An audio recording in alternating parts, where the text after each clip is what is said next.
What's up, everybody? This is Dowda again, your co-host for the IQ Central Dialogue.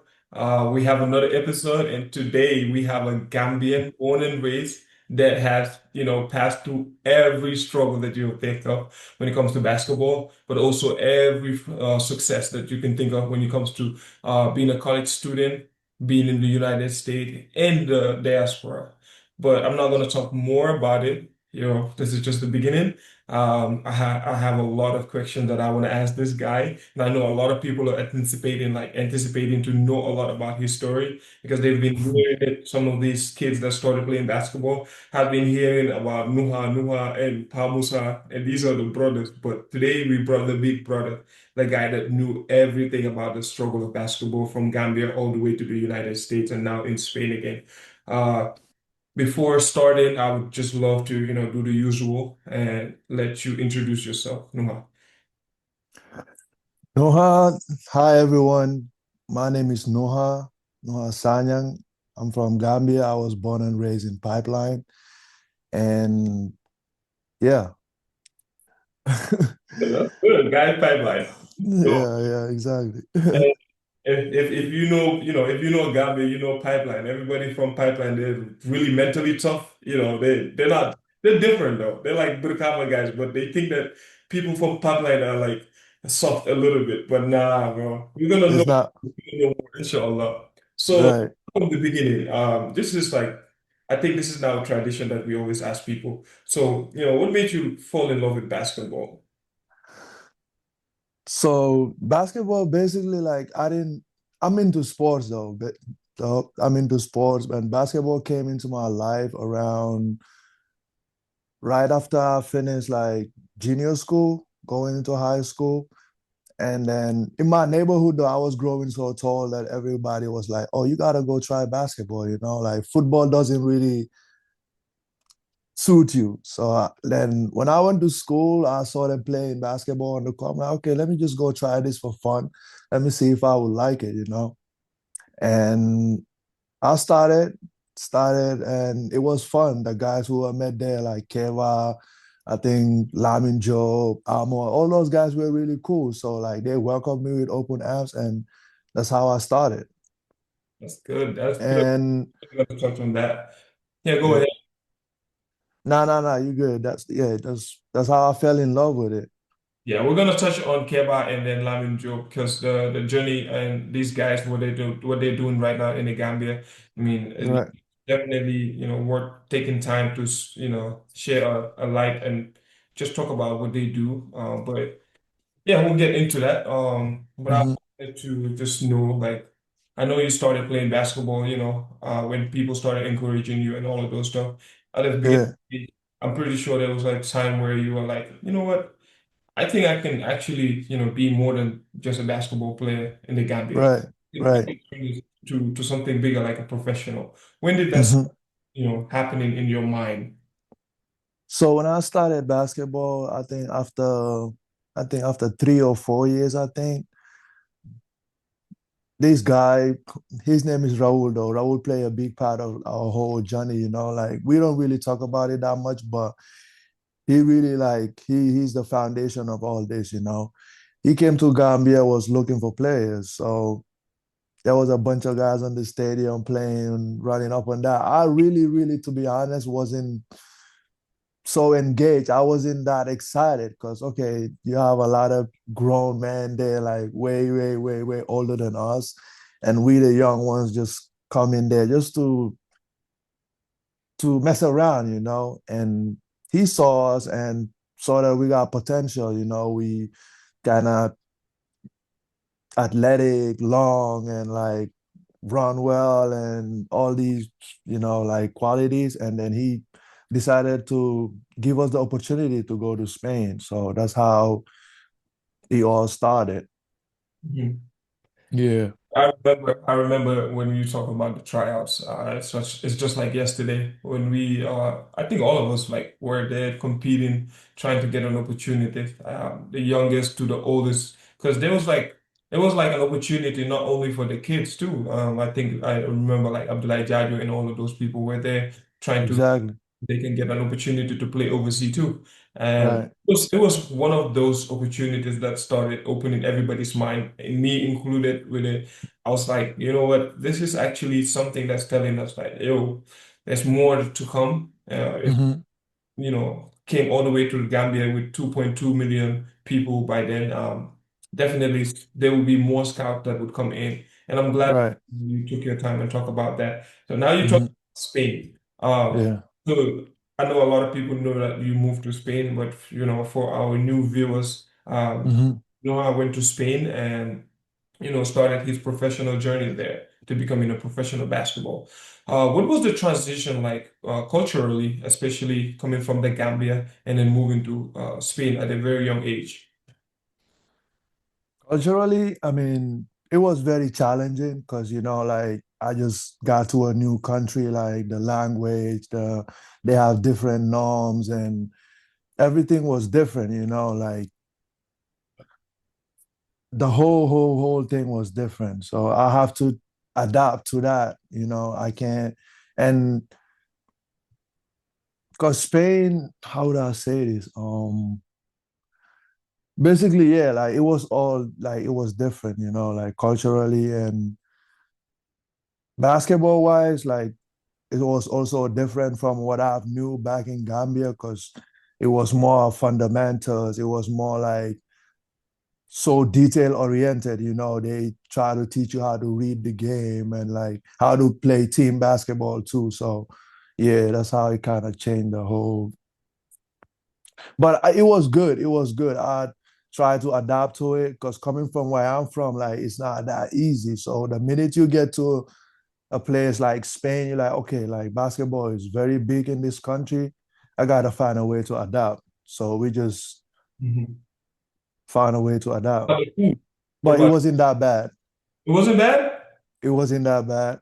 I mean, being far away from family, of course, Mhm. like being far away from family and friends, that was really, really awful. But I went with my brother and Allison, and it was three of us. At least you have someone who can relate, like who's from the same background as you. And it was really good. And Allison was amazing. Pamusa was also great. So it was good.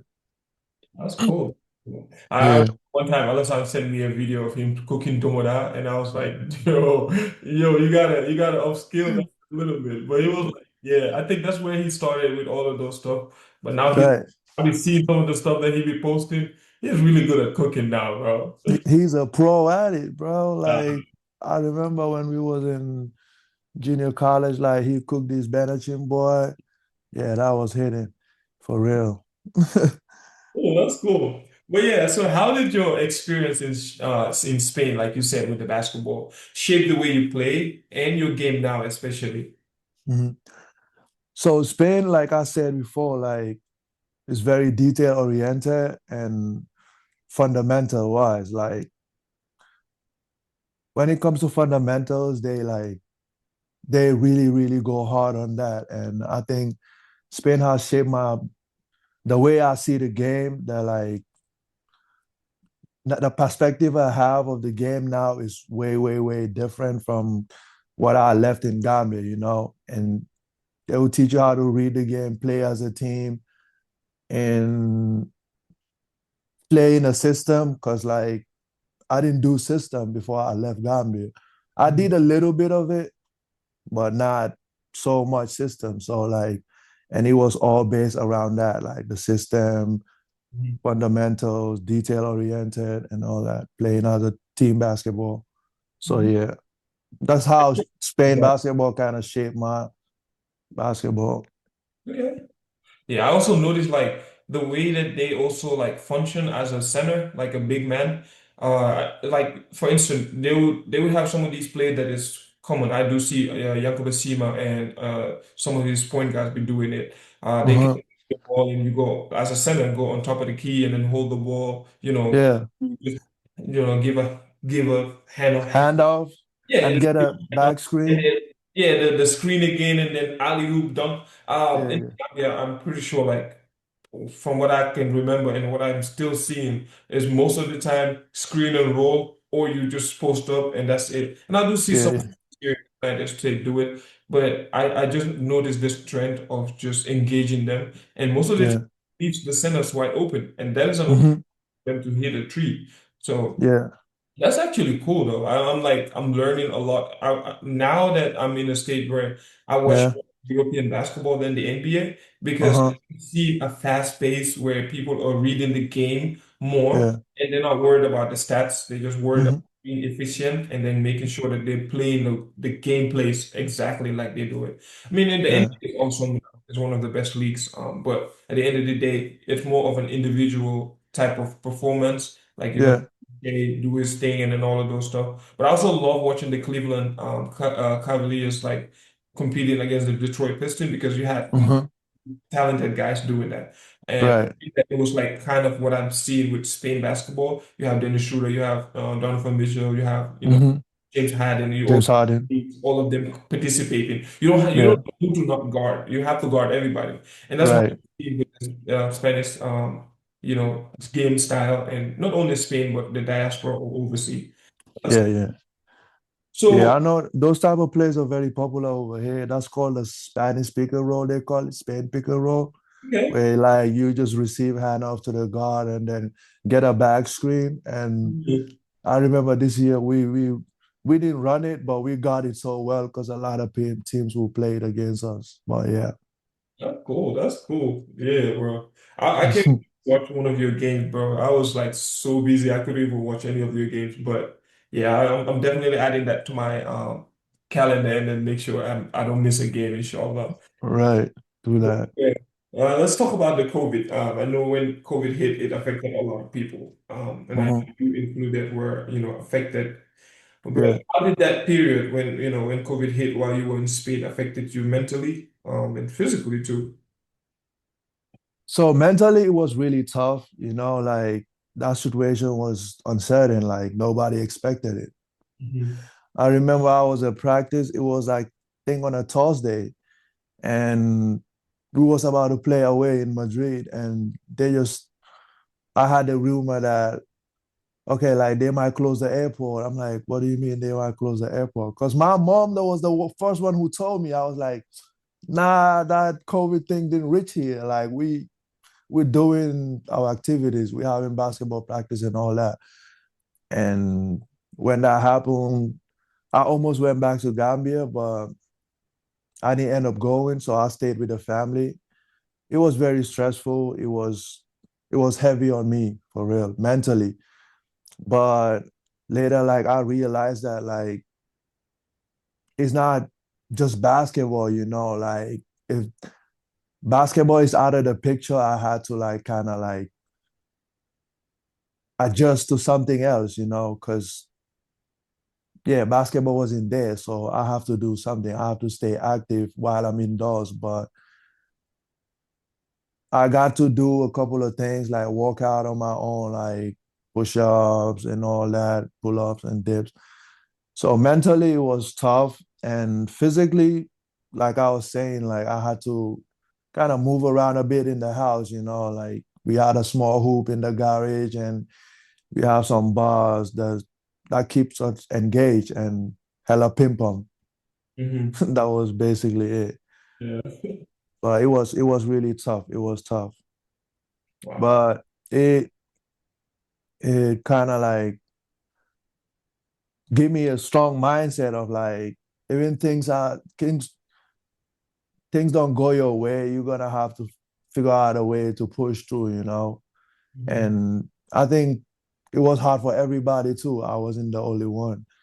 So yeah, You're right. You're right. I mean, they say tough times don't last. Tough people do, and this, really showed. During those times, a lot of people were going through a lot of times, and then, at some point, it felt like it was not gonna get over. Like it was just still here. COVID was still here, but now it's right, part of history. But like you said, it taught you a lot. Just outside of basketball, how you had to see life now, and you understand. right. It's like, oh, this is just a minor step back. So Yeah, I'm glad that actually, you had the chance to not come back to the Gambia because it was actually rough in the Gambia too. So the it fact, was. yeah. you decided to figure out ways to adapt to it. It just Right. this is now beyond just basketball. When you get out of the country, away from your family, there's a lot of Yeah. things that happen. So you just have to be able to figure out a way to balance both the basketball and Hmm. whatever you're doing during those period. Yeah. Yeah, so Yeah. when you moved to the United States, so like what were like some of the biggest blessings, especially during that time that you had the opportunity to come to the United States? And what are also some of the, the challenges that you faced during those times after COVID or during COVID too? So going to the US, it was good. Like I had the opportunity to go to college for free. And it was really good. I took that opportunity. And challenge wise, it was challenging because you have to like balance a lot of stuff and like there are always high expectations in college basketball, you know. You have to balance athletics, you have to balance academia. And so yeah, it was challenging, but and you always have to prove yourself. It's like every day you gotta prove yourself, you know. It was challenging at the beginning, especially junior college. It's 2 years. Everybody's trying to get out of that system and go to a Division 1 program or go to a Division 2 program. Mhm. But I enjoyed it. I enjoyed it. I had fun. I had a good season, and yeah, I was lucky to had a Division 1 offer and then went to St. Francis. So yeah, I adapted pretty well. But That's the US will humble you though, because oh, yeah, you have to juggle a lot. It mhm, helped me with time management, character, resilience. So mhm. yeah, I was grateful for that opportunity. I'm grateful for that opportunity. So Yeah, like US is a fast country. Like it's different from where we're from. I mean, right. other countries outside of Africa, even like in Europe, it's kind of Hmm. really slow, but it's not like to the pace that US is going when it comes Hmm. to scheduling, when it comes to what you have to do, activities and all of those stuff. Because a lot of Right. people are used to, having two jobs, people are used to having so many other stuff, multitasking. Right. So when you move here, they expect Yeah. you to match their energy. They expect you to, especially in an athlete, you're coming here Exactly. and having about 4 or 5 classes a day or 6 classes a day sometimes. Today. And Right. you gotta be able to do it. Like for instance, I'm pretty sure JUCO, you already know what it is. A lot of Hmm. go to JUCO because not because they're not talented, they have the opportunity. Now you coming Yeah. from Spain, coming to US, that was an opportunity by then. But there was a lot Yeah. go to JUCO because of bad grades. Doesn't necessarily mean they're not D1. They're Yeah. D1 because they didn't have good grades. That's why they're there. Grades. Everybody's hungry. Technical. So Right. like you have to be able to prove yourself every single day. Like it's Every single day, bro. yeah, You bro. have to. I Yeah. feel like a lot of kids will not understand this because they just feel like when we talk about it's not easy, it doesn't necessarily means that, oh, it's Gambia is easier. It doesn't mean Hmm. that. It just means that like everybody needs it here. Like Hmm. there's a lot of people just in one state that is more than the Gambian population. There's a lot of Exactly. people like three that would double the whole basketball community in the Gambia that are in just Right. competing for the same spot. Competing for the same spot, yeah. And Yeah, like the US market is so broad, like you have so many foreign players. It's not just US players. Like let's say for example, Spain. Okay, Spain is so big now bringing in foreign players, but I think they do a very good job like putting their young talents out there. mhm. Then in the US, like it's very diverse, it's very broad. You got people from everywhere just coming in to compete, to get that opportunity, that scholarship, those minutes, you know. So yeah. Exactly, bro. So you talked about, moving to a D1 program, and a lot of kids always dream of going to D1, and then that was something that you achieved along the way. How was the experience? How was the thing compared to the competition in JUCO, and then also the structure that you had in the D1 compared to any league that you have, been in now? I mean, D1 was good. The pace of the game is way faster than junior college. I gotta adapt to that. The practices are longer, especially preseason. You will go through 2.5 or 3 hours practice, you know, and it's intense. And you have conditioning too before practice sometimes, or have conditioning in the morning and then practice. So it was intense, but I worked my way up, and playing wise, I didn't really play that much. So, but I keep walking though. I keep walking. I'm like, oh, sometimes I would doubt myself. Am I good enough for this league? Mhm. But sometimes you have to go through that too, when those moments I think build character. Because Mhm. like we have our highs and we have our lows. So when it's high, okay, yeah, your confidence is up. You really want to hoop every time. You want to go out there and get buckets and have fun. But when you at your lowest too, like that's that's when that when you build character, because you're not just gonna duck away from it. You're just gonna come on, keep walking and keep your head up. Mhm.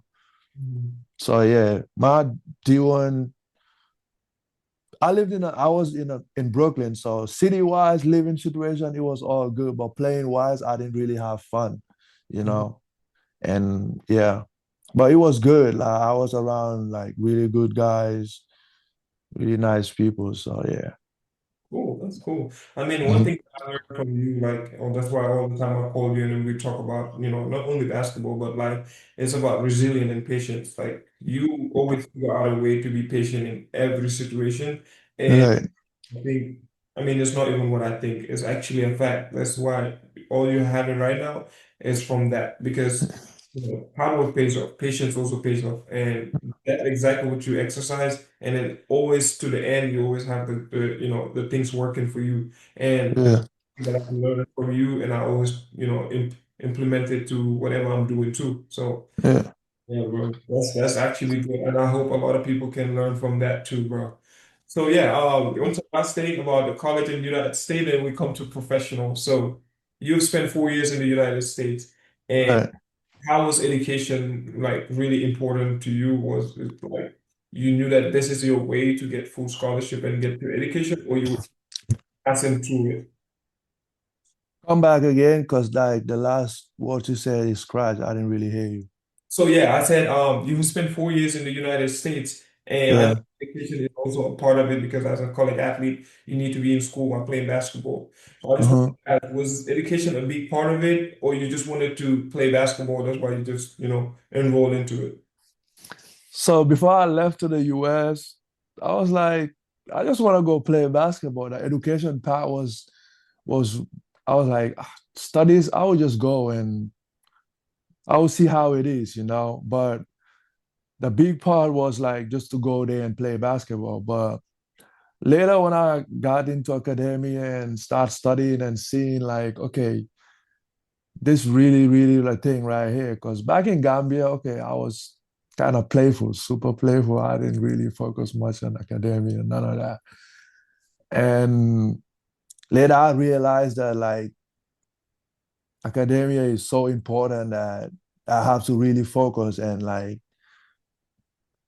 um don't waste my time, like really, really like make it worth it. Not just okay, play basketball and whatever the grades are, and you just go back to Spain or wherever and play professional. So later I took it seriously and I realized that is a way to go. I think for us, coming from where we're from, I think it's lacking like heavy. Education, the lack of education, the broken system in the education system is why like there's not a lot of development back in Gambia. And I wish there was like a proper system like when it comes to education, and it's one of my goals to just go back and kind of put that in place. No, I cannot do it all by myself, but at least start something towards education and basketball, football, or something else. But yeah, education really played a big part. Yep. I It mean, it's did play a definitely big part. achievable. It's definitely achievable. And I know that we talked about this dream, since you were here in the United States. So, and I completely agree with you. There's a lot of, kids that actually have the talent. And if we have the right system there where they can definitely, learn, understand what, let's say for instance, career guidance. A lot of kids struggle, and not only in the Gambia, a lot of people too, Mhm. when they come in college straight out of high school, they struggle Mhm. to know what they want to do. And then it's not only, the Gambia, like I said, but if we can have Mhm. something that is more structured, where it's like a career guidance, find, Yeah. being hands-on with these kids, understanding what they're really good at and what they're Yeah. good at, and start pushing. Right. Because if you look at the, educational system in the Gambia, it's always about memorizing, it's always about passing the exam. Instead of, okay, what are these kids really good at? Are we having Right. specialize on only these skills? We used to Skills. because, where people go there and then want to be a technical, want to be into construction or an architect or engineer. Right. But like there's room for improvement, and just like you said, with your plan, I just hope that you still, keep building that idea, and then just, keep implementing. You never know who you can work with. Yeah. And also like going to the States too is like you have to pass those classes to be able to eligible to play. Mhm. So that's also like another challenge that, oh damn, like this not just okay, studying and playing is more than that. It's you have to pass these classes to be able to play. So if you don't pass those classes, you're not gonna play.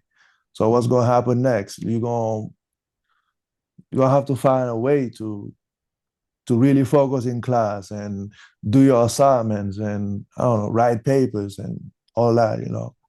That's true. And the GPA is something really important here. I mean, you can try and pass the classes and have all C's if you want, but you Hmm.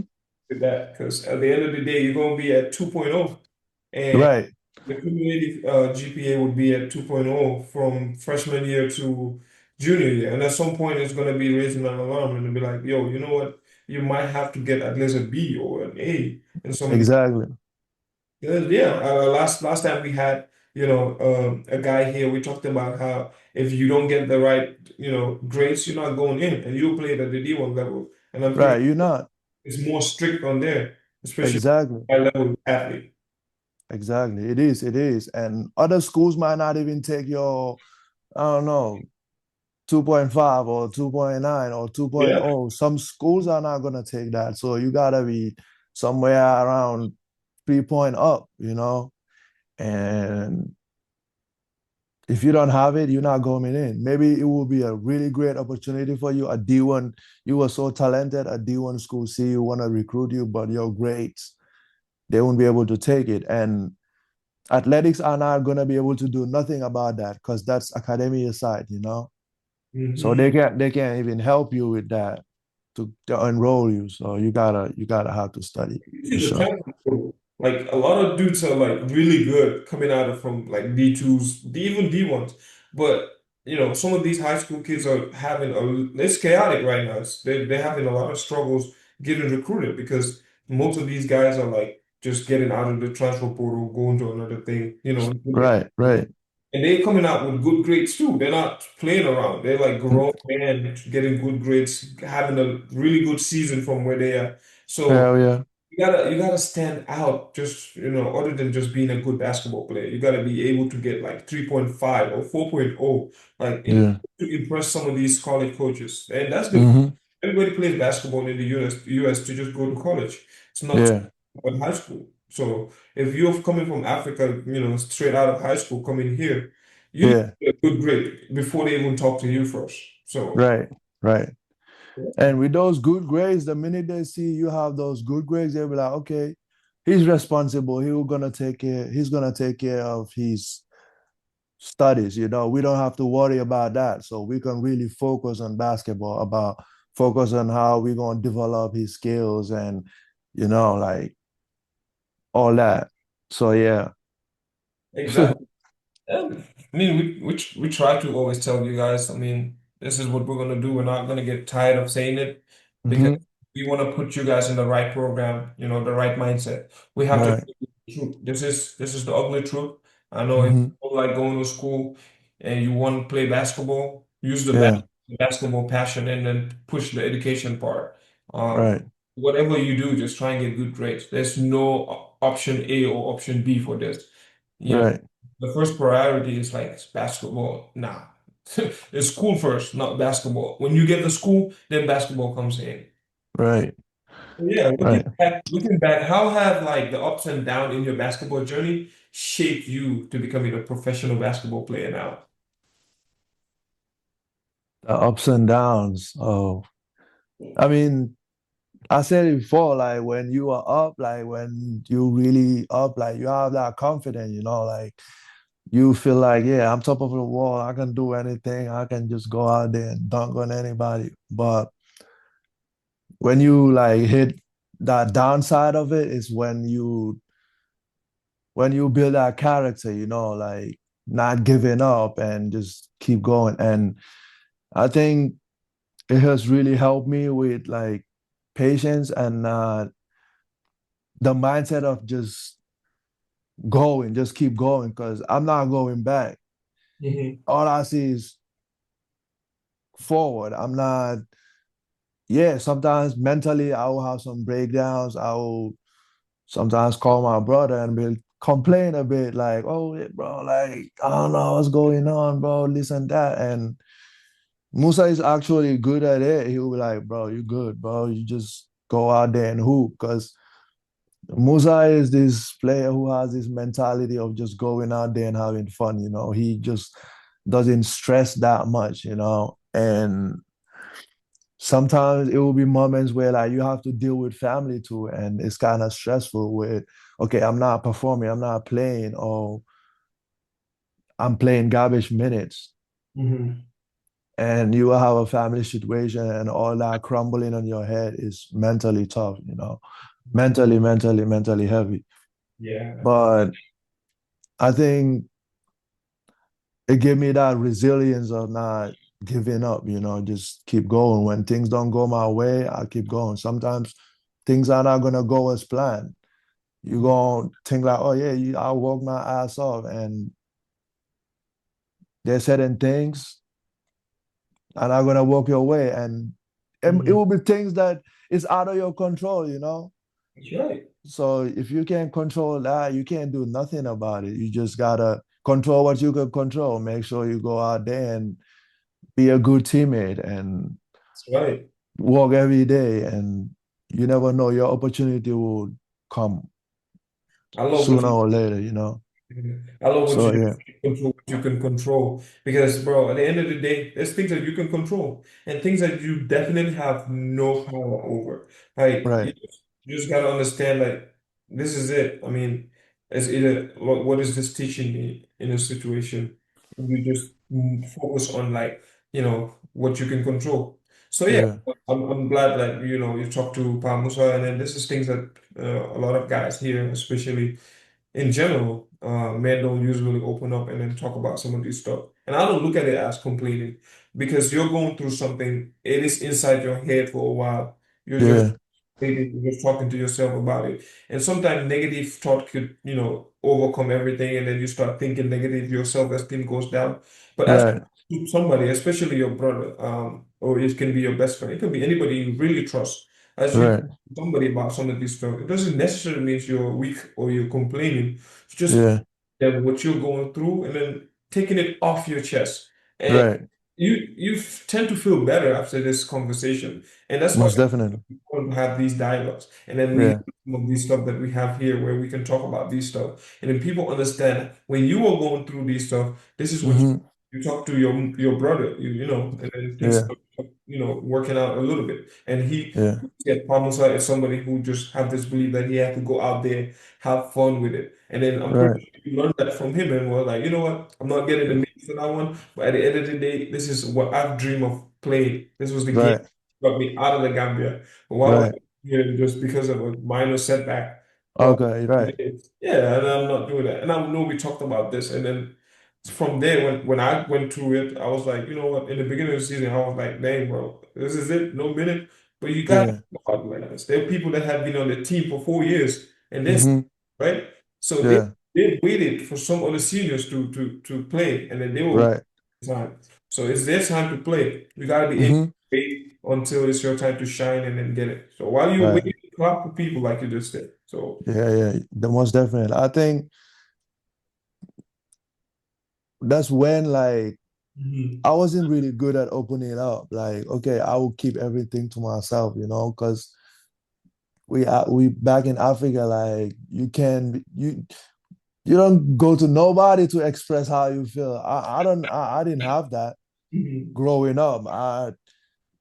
I think I've been around tough love my whole like life growing up in Gambia, so I don't know that part of opening up, but that's when academia comes in. I took this health class where like it was really good. And I'm like, okay, now like I can I think I should open up and talk to somebody and call my brother and tell him how I feel and stuff. Mhm. Yeah. So yeah, that's you should Yeah, talk to someone if you having some rough moments. I think it's very good to talk to someone for sure. it gets lonely, bro. So obviously, bro, you can't do it all by yourself. Oh, Like I love this, African proverb, Ubuntu, where I am what we are. Bro, it's yeah. like you can't do it by yourself. Nah, you can't. You can't. Have somebody to talk to. You got to be able to, sometimes you can give it all, listen to people talk to you about their problems, but you're not the person that can take everything. You're not perfect. Hmm. You're not like, Hmm. if you're No. at some point when you're soaked in water, it's going to be heavy. You got to Right. a little bit. So Squeeze the water out. Got you. talking to people, kind of helps you, take off everything off your chest, makes you start looking at a different perspective. Because Fact. at some point you're just thinking about things by yourself. But Hmm. like your brother could open up a door where you can Right. something else. So yeah, yeah, Right. yeah. Let's just try and do that. I mean, it's really important as a man, especially the way we grew up, to understand that it's okay to not be okay, and then talk to people. You can't hold. People about. Right. Yeah, bro. Like. Yeah, that's why I'm like super excited when I saw you win the championship. Thank you, bro. You Yeah. went through and then boom, That's it, man. door open because we talked about this stuff.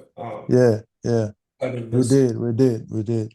When I saw that, I was super excited, bro. I was like, dang, bro. I was happy. So I was like, that how did I see this early? Because I saw it a little bit late. But I was Uh-huh. like, it don't matter, bro. Let me call him real quick or text him real quick. So Yeah. you recently became a champion. What Hmm. does this achievement mean to you personally?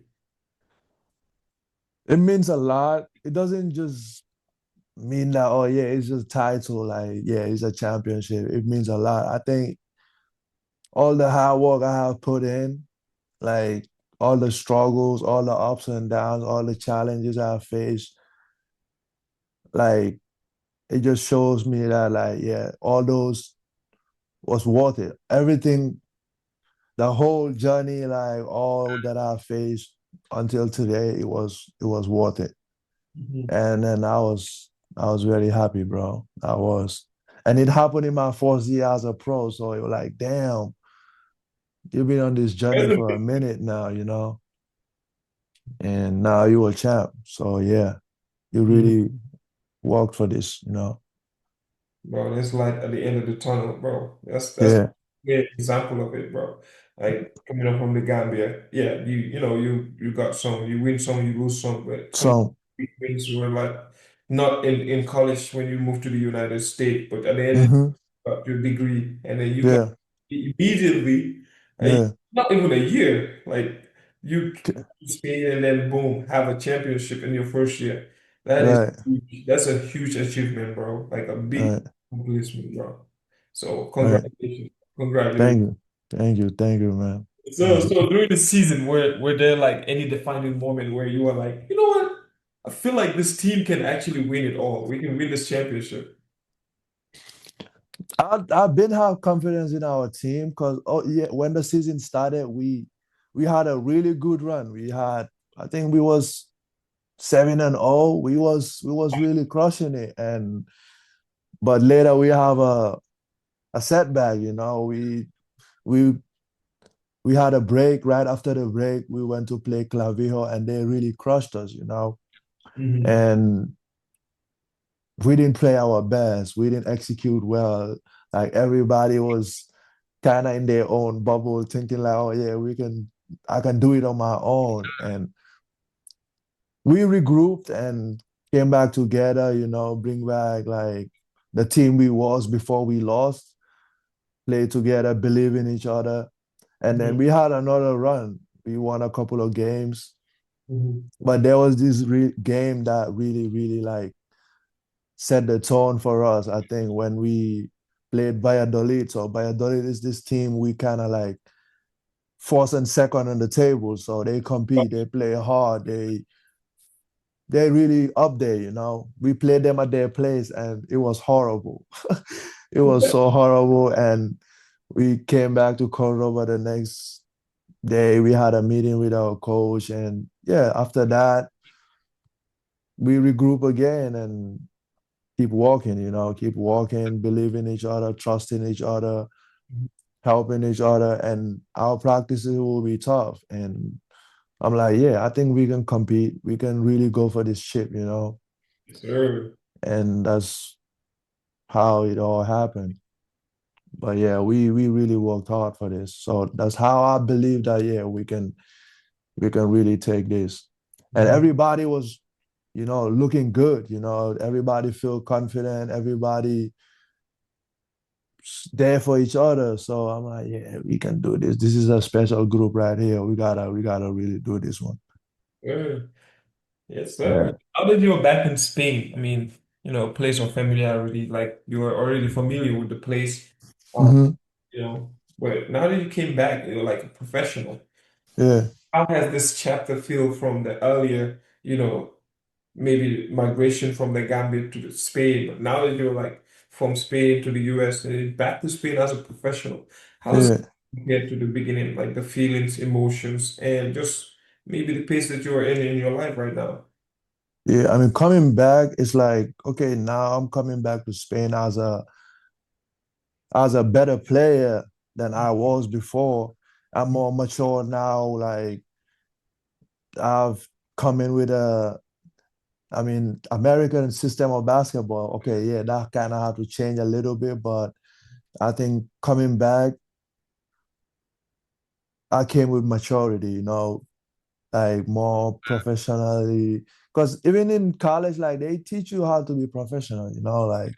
also. And so I came with a different mindset from when I first came. Because when I first came, it was more about development, you know, developing my skills and going through those fundamental phases and IQ, detail oriented, team basketball. And yeah, so coming back to Spain, kind of like I'm a different player now, more mature, more stronger, and all that. Yes, Yeah. sir.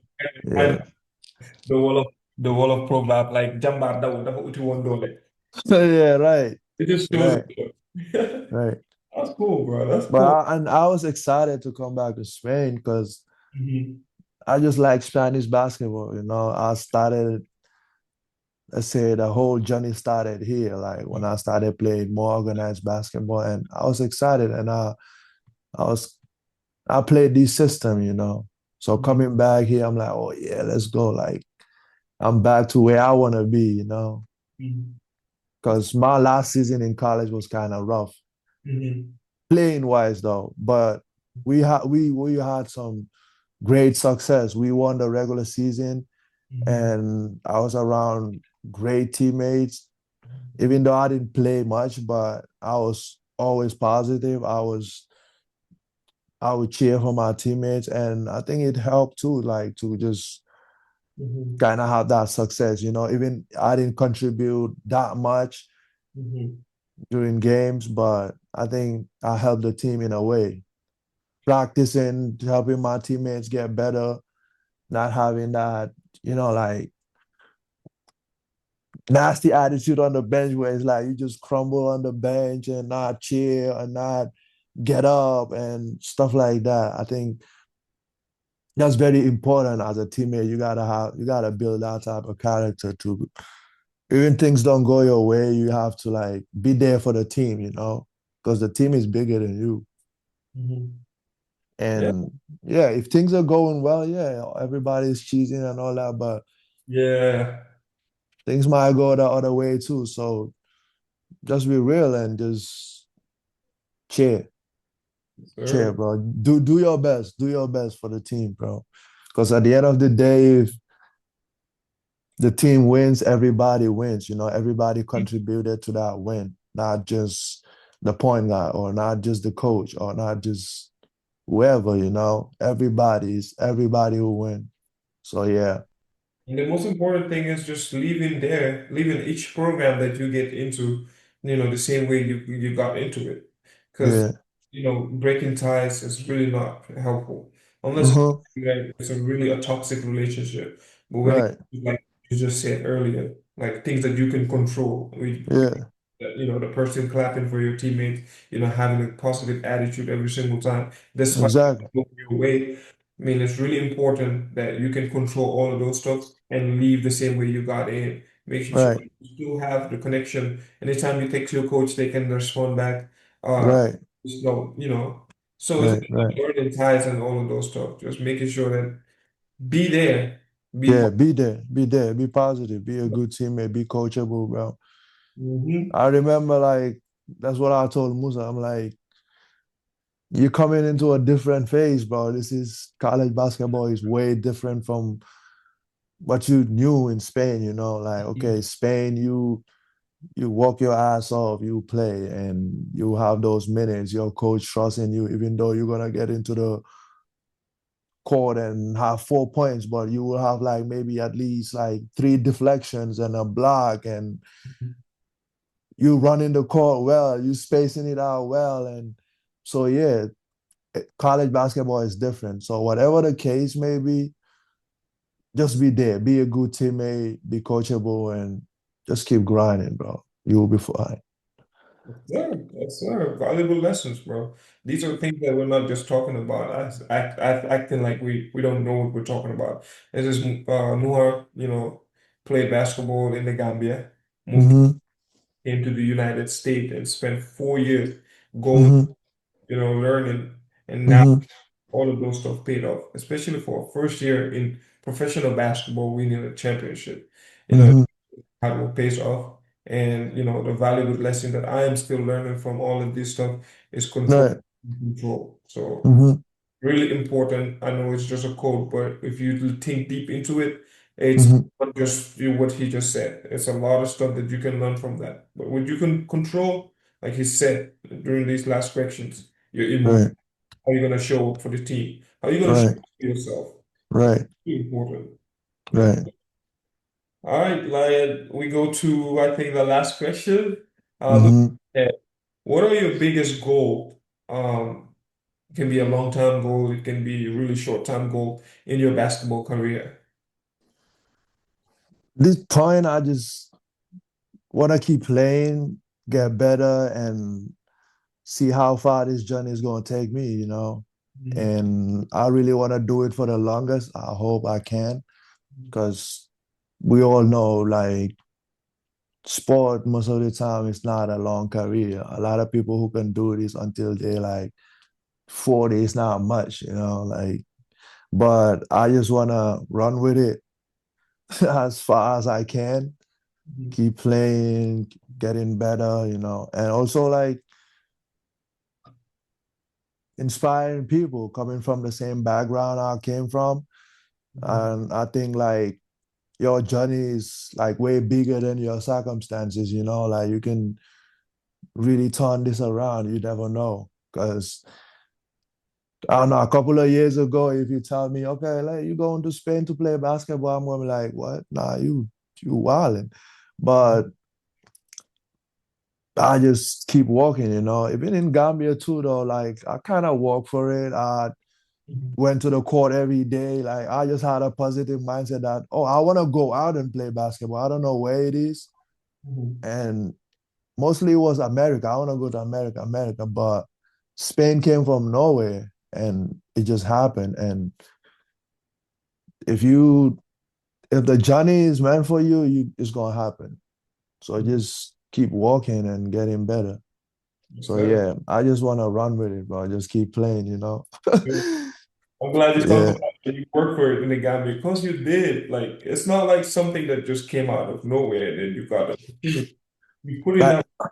I remember working out with Dan, and then you were coming in, and then some days I even find you working out with Moni Pamusa, and right, CP.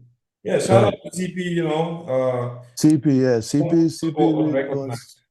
Like that is incredibly good, bro. Like skills wise, everything. The confidence that we have right now, I would say like he added that because at the end of the day, you can coach in a game, but Hmm. personal trainer that would be there like on a Saturday afternoon when it's like burning hot, work Yeah, you. That's special.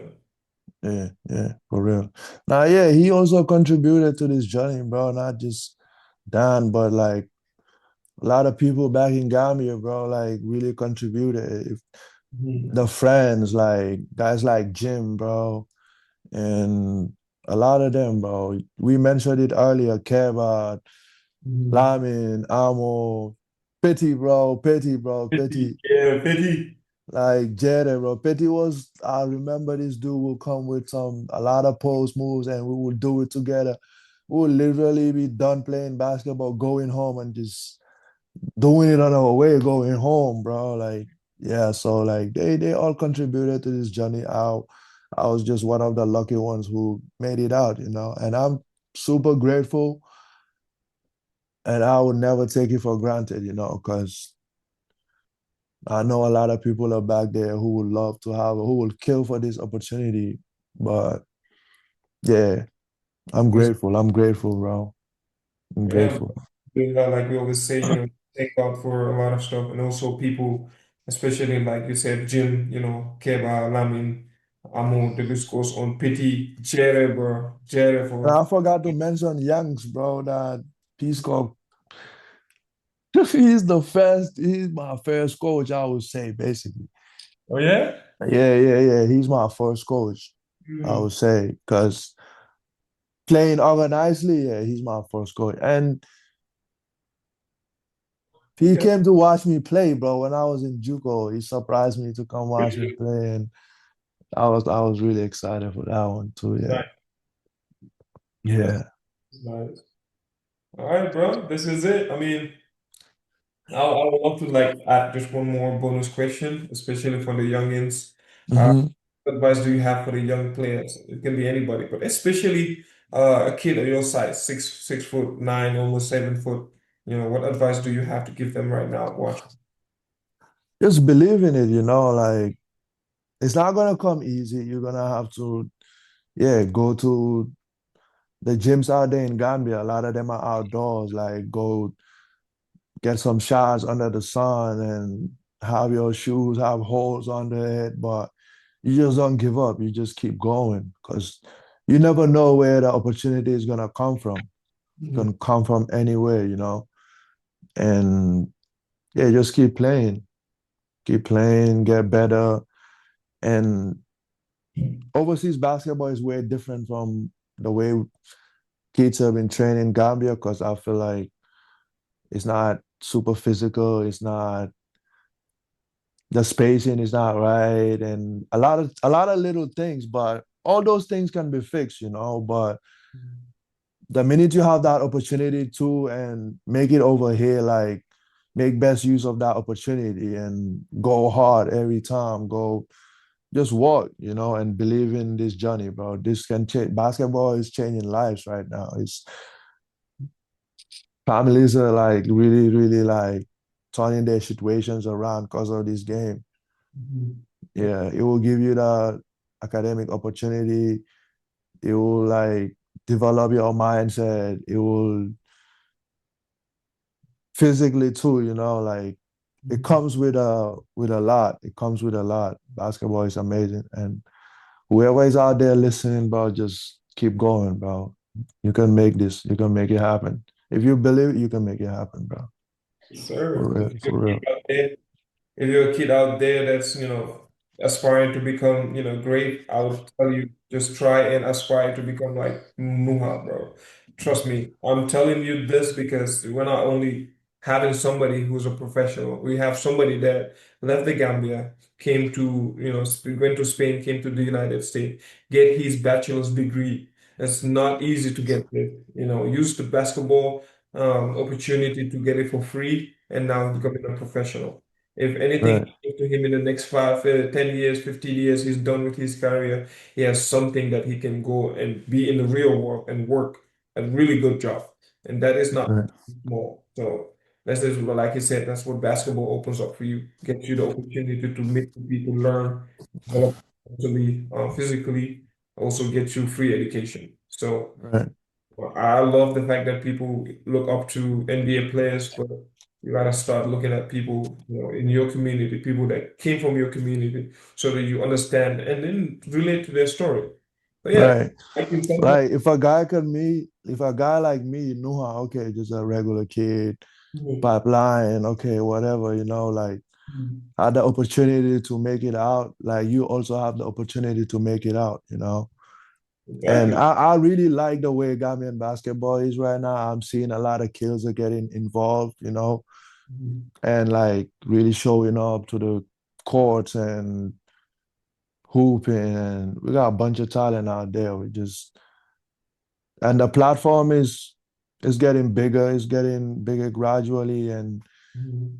a lot of these kids are gonna have that opportunity to showcase their talent, bro. For real. For Yeah, real. opportunities are coming. So yeah, like he said everything. He said every single thing. Just this episode, you can learn a lot. A kid from Pipeline now making it big, globally, not only the United States.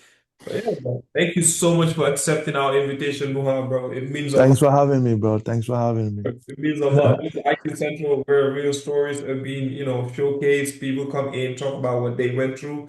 Uh, Uh-huh. we have been trying to get him here. Like we said, perfect timing. Now that he won his championship, it's just perfect, bro. Like, thank you. Thank you, man. Thank you. We appreciate it. Thanks for having me, bro. All right, bro.